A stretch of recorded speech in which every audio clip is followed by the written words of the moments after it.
Hey folks, before we get started, I just wanted to tell you, you can unlock unlimited access to political news, commentary, opinion, and a whole lot more at inforum.news/port for only 99 cents a month for your first 3 months. Hurry, get this limited time offer at inforum.news/port now. This podcast is brought to you by the North Dakota Petroleum Foundation. From heating our homes, empowering our vehicles, to cell phones, clothing, and medical equipment, oil and natural gas makes everyday life better.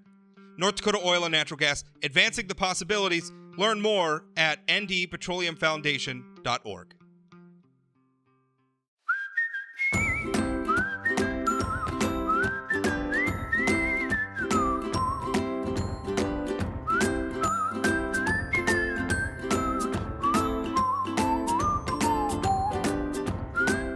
Welcome to Plain Talk, folks, and happy Monday to you. I'm Rob Port, of course, your host, and in a moment, going to be joined by former governor, former Secretary of Agriculture, former president of the University of North Dakota, Mr. Edward T. Schafer. But before we get started, of course, thanks for everybody who tunes in every week. I really appreciate it. It's the feedback and response to this podcast has just been awesome.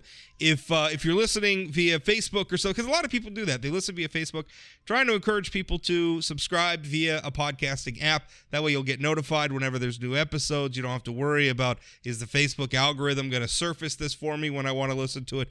It's a great way to follow the podcast that way. Or I guess if Facebook works for you, keep using it that way. Also, don't forget, if you want to support this podcast, if you want to support local journalism, a lot of people who are doing great writing, great reporting, subscribe. If you go to inforum.news, it's not .com, it's .news/port. That's inforum.news/port. You can subscribe. It's a great introductory rate. It's 99 cents a month for 3 months, and then after that it's like $10 a month. So great deal. Consider subscribing. Now let's get to our guest. Governor Schafer, how are you? I'm well, Rob. It's good to be on with you once again. And by the way, my friends call me Ed. Oh, your friends call you Ed. Well, I know that. That's such a Midwestern thing too. Like, we struggle with people who want to be called like they're full. I don't know. North Midwesterners, we like to be informal. We are not a formal people. Speaking of which, of Midwestern people, do you think it's fair to say there's a civil war going on in the North Dakota Republican Party? Well, I don't know that I would term it a civil war. I certainly think there are factions in the party that are trying to influence the other part of the party, et cetera. The Civil War, I think, would indicate they're trying to break away, and form two separate party kind of things. In our case, I think you just have a certain group of people who are saying this is the real Republican Party and we are who are real Republicans and all you others aren't. And so you better get on board if you want to be a Republican. So I think it's trying to change the Republican Party, not necessarily split it apart. And that's happening, I guess if we were looking at it through that lens, that's happening all over the country right now. I mean, what it means to be a Republican is a very different thing in a lot of people's mind than it was a decade ago. Well, I think that's very true. And you do see it nationally. And a lot of it's because of President Trump and his nasty tactics and his belligerence. And I don't need to get all the definers, but, we know how he is. And he was just, he pushed hard, he pushed back, which we need in Washington, D.C. And we need a president to be pushing back the system because it needs to be pushed back on. But his tactics were so bad. And I think that's the problem we have in North Dakota is people have picked up those tactics of not generating support through their policies and their direction and their commitment. They're trying to pick up support by cutting down the other person, being nasty, lying, saying bad things, and that is what's really the angst in the party today, and nationally and in our state is you have a certain element of people who have decided we have declared candidates who have said there's no room for nice guys anymore.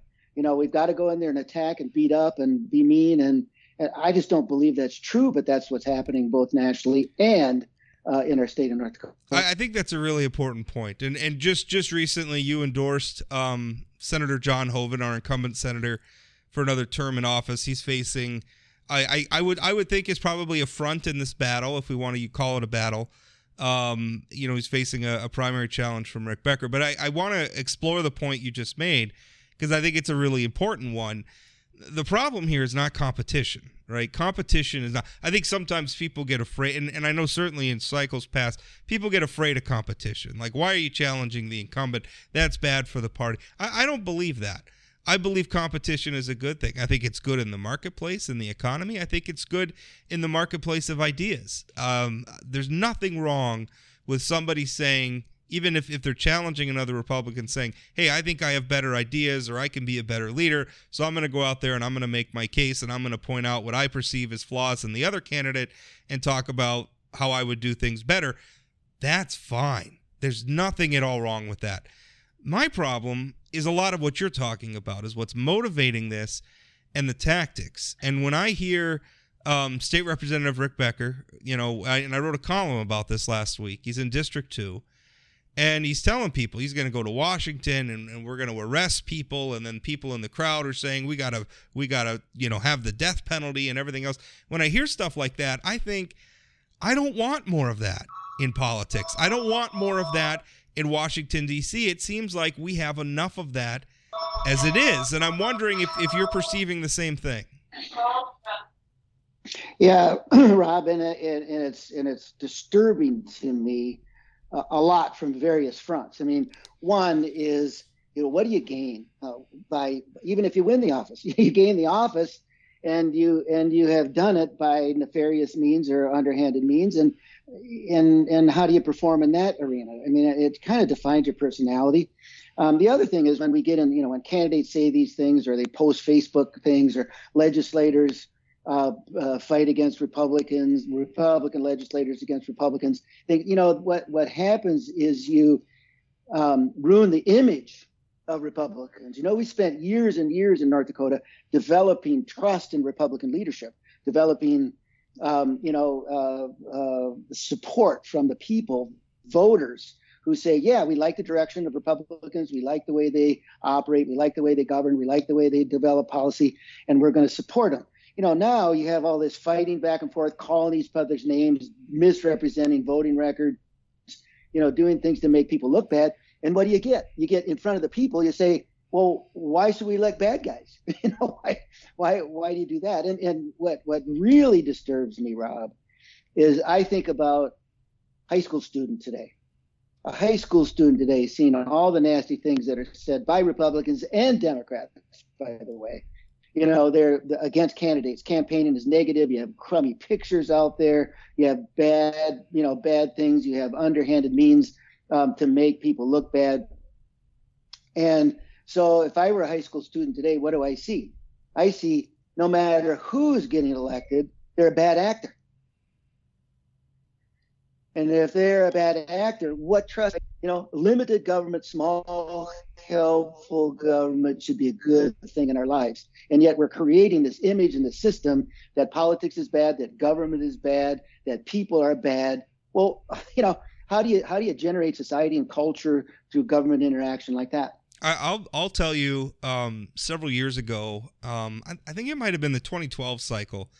I brought my daughter. I go to the state conventions and obviously to cover them and write about them. But I brought my daughter with because I wanted to. It happened to line up with spring break that year when she was off from school, and I brought her because I wanted her to see the process and maybe a part of the process that the general public doesn't often see. And I introduced her. I introduced her to Governor Dalrymple. He was governor at the time. I think I introduced her to you. I introduced her to, she got to meet a lot of these people who are in the news, and it was a great experience for her. And she got to watch, the process. And yeah, it's a little tumultuous and a little, some sharp elbows now and then, but you got to see the sausage get made in some ways. I don't know that I would take her to this year's convention if she was that age again, because I'm concerned about a lot of the same things you are. And I think that's, I think long term, everybody talks about, the energy and everything. And maybe that's fine in this moment, but long term, I think I think the party, if it continues on this trend, is gonna alienate more people than it attracts. It does alienate, and we have party leaders, we have party elected officials, we have people out there saying, "I'm going to go disrupt that convention. I'm going to be mean and snotty. I'm going to disrupt it. I'm going to make things screwy to prove my point." Well, the reality is, and I think you mentioned this in your column, is it gets away from, it distracts from the message. If I'm a candidate and I'm out there saying, "I'm going to disrupt everything, and I'm going to scream and yell and holler from the floor and be mean and mad," what's my message? Right. What's my policy? How does that plow the roads? How does that fix the potholes? Totally diffuses from that. And the other thing is, it just we've always had nastiness in politics. My Democrat opponents beat me up and said mean things and ran crummy commercials and all. You have that, but when it's, I just spent too much time trying to build the positive, helpful, happy image of Republicans in office in this state. And now we have people that are coming across and building an image the exact opposite of that. I think long-term that's detrimental to the party. I think long-term people start voting for other people. I think long-term it lessens our influence as Republicans on policy and direction. I just think it's a mistake, and I'm very disappointed that it's going on. Well, let's talk about the Senate race. You endorsed John Hoeven over Rick Becker. Explain why. Well, I think again, a lot of it was a nastiness. I like you. I love competition.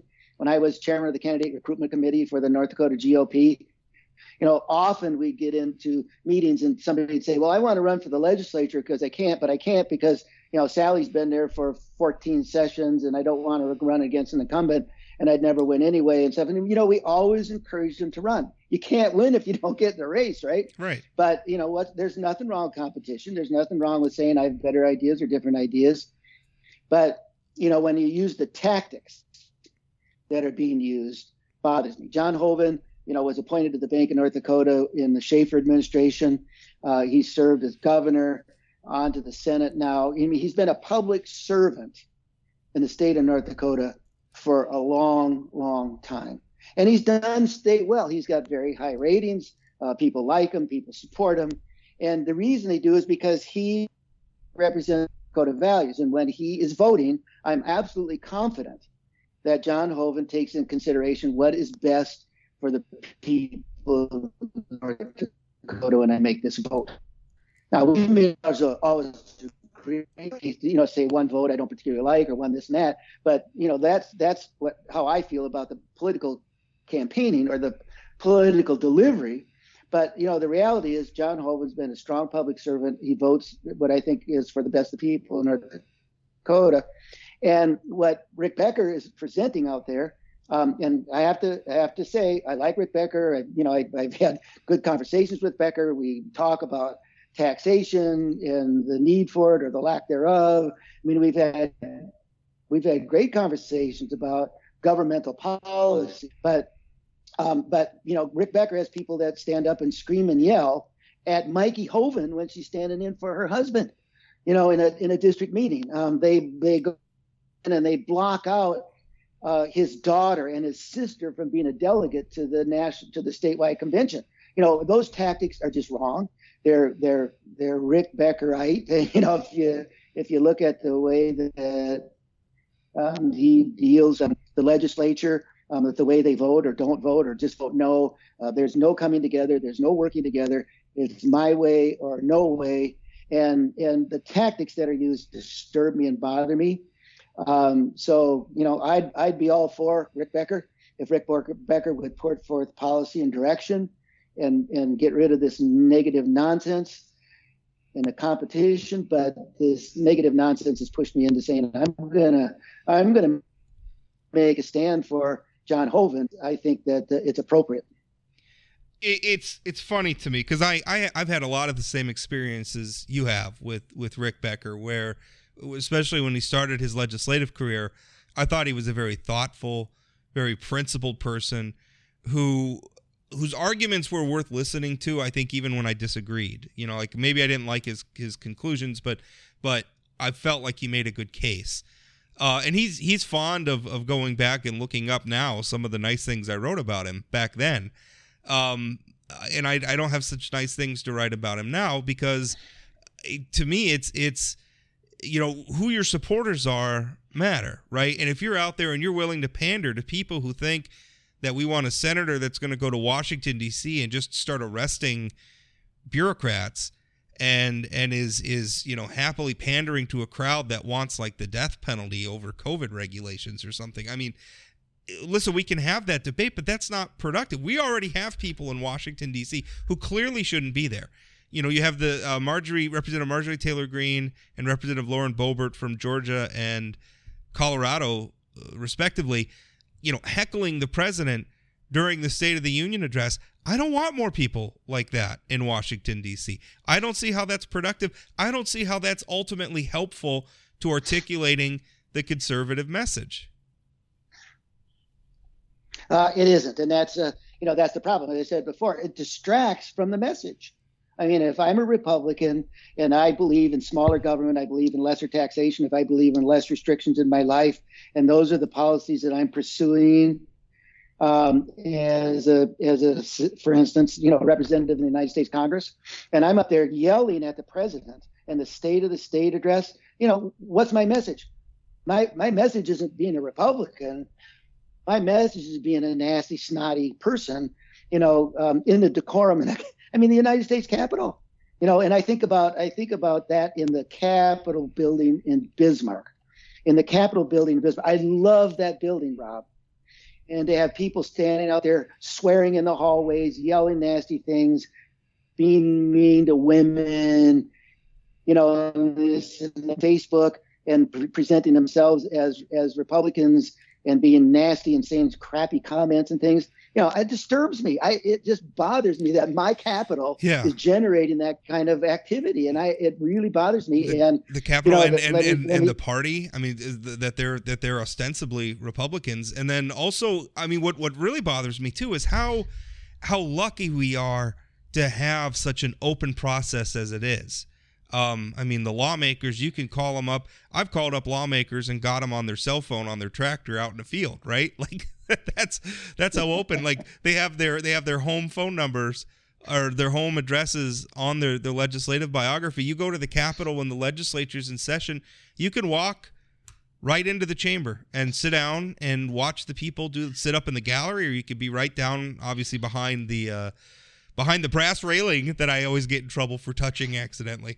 I've never been dressed down like I have when the sergeant at arms told me I'd not get my hands off that brass railing. But you can walk in. It's very, very open, and I worry that if this trend continues, we're going to lose that. We're going to lose that because they're going to shut down some of those things, which is probably a good segue into our debate. We're having a debate right now. We're talking about all this nastiness and everything that's happening. And a lot of people are turning and saying, well, because of that, maybe we don't care so much about the district conventions. Maybe we don't care so much about the state convention anymore. And we're not going to endorse candidates. And the party had that debate. Somebody proposed a rule it was a district chairman from Williston proposed a rule to not have an NDGOP endorsing convention, that everything would just be done by the June primary. And I oppose the rule change. I understand what motivated it, and I spoke to the guy who proposed it. He's a good guy. I think his heart's in the right place. I understand what he's concerned about, but I didn't like it. But Governor Burgum and some other people supported that change. And I worry, like, if we give in this moment, this nasty moment that's going on right now, I worry that we're going to lose something that makes our process so special. Well, here's my problem with it, Rob. And I also opposed skipping a nominating convention and going directly to the primary. And I get it. Some people say, well, if you don't win the nomination, you just go to the primary anyway. And there are various reasons for going for the primary anyway. But here's my concern. Why does everybody hate Washington, D.C.? Why does everybody hate our government? Because people go to Washington and they don't do anything. So if I'm at 41 states, just go direct to a primary. They don't have a nominating convention. If I'm a wealthy individual or have a special interest group behind me, I can go to a primary and I can win that primary by saying I'm a Republican or saying I'm a Democrat, either way, but what am I carrying in my heart when I go off to that office? Am I for a smaller, less expensive, less restrictive government? Am I for individual freedom? Am I for small business and business in general, generating the economy versus the government? If I carry those things, that comes through the generation of the party. Those are the party ideals. And our competition against Democrats are the ideals and the character that we carry and that we want to deliver in government. But if I don't come through the Republican system, if I don't absorb those ideals, if I don't carry those ideals, if I just go direct to a primary and I get sent off to Washington, shoot, I vote because I want to, I vote because of special interest, I vote for whatever, and everybody hates Washington. So let's send people to Washington, D.C. Let's send people to Bismarck, North Dakota, that carry those core values about being a Republican. Not how many Facebooks I can hit, or get hit on, or whatever you talk about it, not how many tweets I can get out there. I want to carry Republican values because that's how you shape government. Getting elected isn't the issue. Performing when you're in the office is the issue. And you can't perform, in my opinion, a good government without Republican principles. And if you don't develop those Republican principles by people being active in the party, skipping a nominating convention exacerbates the problem that we have in Washington, D.C. today. I think I agree with that. And, another part, again, getting to the tone of the campaigns. I mean, governing is hard. It's a tough business. Anyone who's watched the legislative session, it's a pressure cooker. They've got a clock ticking. They've got a lot of bills to get through. Our process doesn't allow bills to be killed in committee, which I think is a good thing, but it adds a degree of complexity and difficulty to the process. And when you campaign and the campaign is nasty, and this is beyond, so-and-so is callous to poor people because they want to reduce this government program or something, beyond even that, to this culture war stuff, to where the other side's not just wrong, they're evil and they should be arrested and everything. It's all this stuff we're seeing. When you campaign that way, I don't know how you get into office and can govern effectively, because a big part of governing is the other side doesn't just go away. Like even in North Dakota, where the Democratic Party has been about as marginalized as they could possibly be. I mean, right now they hold just a tiny sliver of the state legislature, and that's it.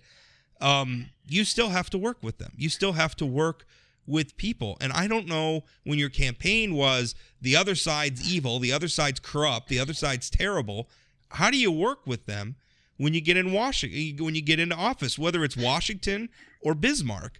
And as an example, I think you look at our current governor, Doug Burgum. I'm not sure his hands are clean on that front.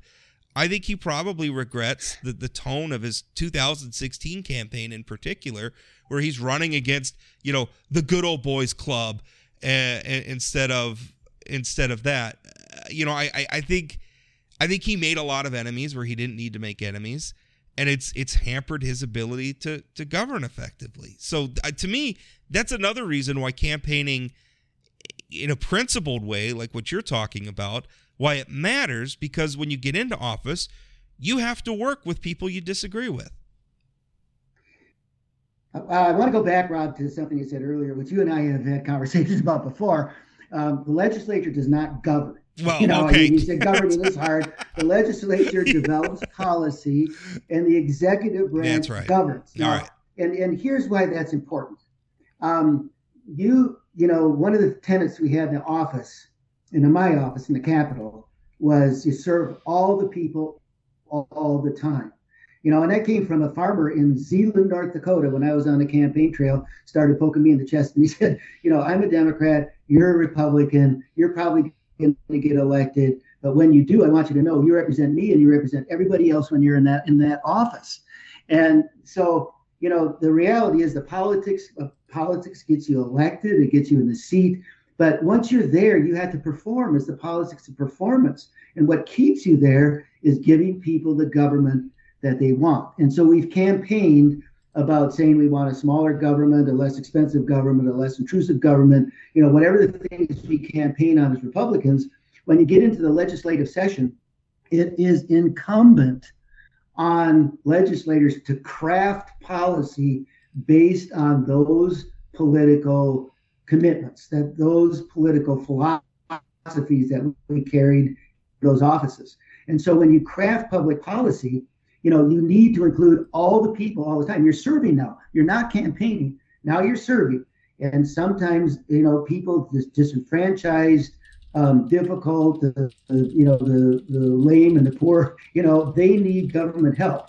And you need input from all of those people, all places, all representatives to craft good public policy so that the executive branch can govern under those principles. When I was Republican governor, I was able to reduce the cost of government to the people for the first time. And I did that because legislators built legislation that supported both sides, that increased the funding for education, for health and safety, that removed unnecessary programs, that cut down our expenses, that lowered taxes while we increased spending. That happened because legislators were both sides of the aisle. They incorporated everybody in this thing. They served all the people, and they crafted legislation that allowed me as governor to govern with Republican principles. And that performance in office is what's built trust and faith in government to Republican leaders. And I think that's one of the issues that we're grappling with right now, because I think we're pushing up against, are we going to continue to have Republican trusted leaders? Are we going to continue to have Republican supported leaders? I see the problems in our party pushing against each other to where I'm worried about the public losing the strength of support for Republicans. That's something I think people take for granted, the North Dakota Republican Party's dominance. Like the easy thing to say now, I hear it all the time. People say, well, it doesn't matter because anybody with an R behind their name will get elected. That's not a good long-term strategy, right? I mean, that's not a good thing for Republicans to think that it doesn't matter. We'll just slap an R on somebody's on the ballot next to somebody's name, and they'll get elected. It doesn't have to be that way. The reason, to the extent that it's true, it's a product, I would argue, of good stewardship by generations of elected Republican leaders prior to that. The North Dakota Republican Party has been dominant for 30 years now, increasingly so. I mean, obviously, maybe at the beginning of that, we had an all-Democratic federal delegation for part of that stretch, but it has become increasingly dominant, I would argue, because it's done a good job. It's I think, delivered on the voters' expectations reasonably well. The policymaking has been pragmatic. And for the most part, the voters feel like they've been getting what they voted for. It doesn't have to be that way, right? I mean, long term, that can change. And when it does change, it could change very, very quickly, which I think is the fear you're expressing. Well, it unfortunately it doesn't change quickly, but it changes. And, Sure. When I was elected, Democrats had controlled the state house for over 30 years. So we've, kind of reversed that trend. But at the time, in 1992, what I was talking about is Democrats have been in office too long. Their supporters are taking it for granted. They're having grumbles in the party. They've got factions that are going on. They've been in control too long. And if you look at the political cycles as a bell curve, you come in, you have a new energizing in a new way, the people accept it, you get up on top. You've been there too long, and things like are happening in our party today. The inter-party skirmishes, the image starts to go bad, votes start getting screwy. You chase. It grieves me that like Aaron Oban and Nicole Kuhlman, the Democrat and Republican women, both have said I'm not running again because of the toxic atmosphere up there from Republicans to Republicans. That really bothers me. So we've been there too long. So I said in 1992, I said our mission, because there's always a bell curve, you're always going to get in, you're always going to be there too long. Our mission is to stretch out the top of that bell curve as far as we can. We got to have a flat top on that bell curve, because eventually we're going to be there too long. Eventually we're going to start losing votes. Eventually we're going to start losing elections, because we don't maintain the focus on those Republican principles. We start maintaining the focus on individuals and not the party. And when that happens, the party starts to deteriorate. Do you feel like that's what we're in for right now? Are we at the dawn of that decline? I think we are, and I think we can correct it, Rob. I think the signals are there to where we're looking at that edge of the world, falling off the edge of the world in the old flat Earth days. We've got to start moving that curve out, and the way we're going to start moving that curve out is we're going to bring the party together. We're going to focus on Republican ideals. We're going to be able to articulate those ideals, and we're going to instill them in our candidates so that when they're in office and performing, they deliver Republican values. As I believe in North Dakota today, voters, citizens still want a government that's less expensive and less intrusive. And those ideals are what we bring to the table, and we can craft a government that people want if we get rid of these skirmishes and difficulties and that are in party today. Last question. You just said that we could correct it. Like we may be at the dawn of this decline, but that we could correct it. So I guess that's my question for you. Last question. How do we turn this around? Well, this is a people business, and it's always a people business. And I think how we turn it, in my opinion, how we turn it around is we have to convince Republicans that we're on that precipice.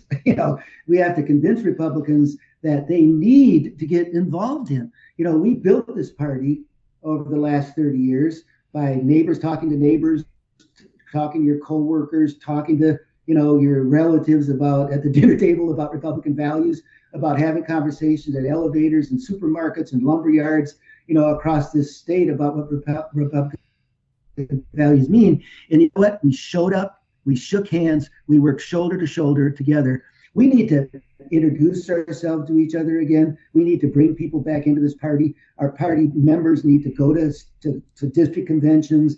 They need to go to state conventions. They need to re-engage in Republican principles and bring those Republicans back to generate a government that people actually want. I think we can do that. I think it's a reintroduction. It's like I need to introduce myself to some of those people that used to be involved that aren't. And saying, we need to come together here and reject the tactics and policies that are dividing our party. Bring those people. By the way, a lot, as you mentioned earlier, a lot of those people have good ideas, have a good policy. They've just gotten into these negative, nasty tactics. I mean, we need to bring them into the party with good ideas and good policies and friendship, and put our arms around them and say, let's work together. Let's not develop this nasty, difficult, image-destroying issue of Republicans. Bring them into the party. Let's all recommit to what the Republican stands for, generate a government that people ask for, and I think we're back on top of the bell curve. I think that's spot on, and it jives perfectly with what I've been hearing from a lot of people. I mean, Minot, in a lot of ways, was kind of where I live, was kind of the epicenter, was kind of the first place, and probably because Jared Hendricks, who's he's a district chairman, he's a part of Rick Becker's campaign, he organizes a lot of these district conventions. He's from Minot as well, and this is kind of the epicenter. And I talked to a lot of Minot Republicans who said, I stopped going to meetings because I would show up and it was awful, and people were yelling at me, and we're spending our time talking about the election stolen or some crazy thing that really doesn't have anything to do with what I care about, which is, let's educate our kids, let's plow the roads, let's, keep taxes in line, let's make sure that businesses can do business. Like, those are the things that I care about, and instead we're talking about this Alex Jones conspiracy stuff, and I didn't want to go anymore. And I think your message to those people is, you gotta. You got to show up. Yeah. Because if you don't, we're governed by who shows up. And if the other people are the only ones showing up, then they're the ones who get to make the decisions. Well, and Jared Hendricks is on video saying, I'm going to go and disrupt the Republican state convention. Why would you do that? What do you gain? What do you go for? We need to be at that convention. We need to outvote him. We need to, tamper his voice. We need to put our arms around and say, what as Republicans can we do to advance the policy that you want and the policy that we want? This isn't a convention for individuals to make a stake on Facebook or to get hits or to get an image with a minority group of people. This is a convention to advance Republican principles. And if Jared Hendricks can't do that, or he shouldn't do it, I mean, shame on him. Well, Ed, I appreciate your time as always, and always love talking with you. And we'll have to do it again in the future. Good to be with you, Rob. I always enjoy being on your show. And yes, let's do it again.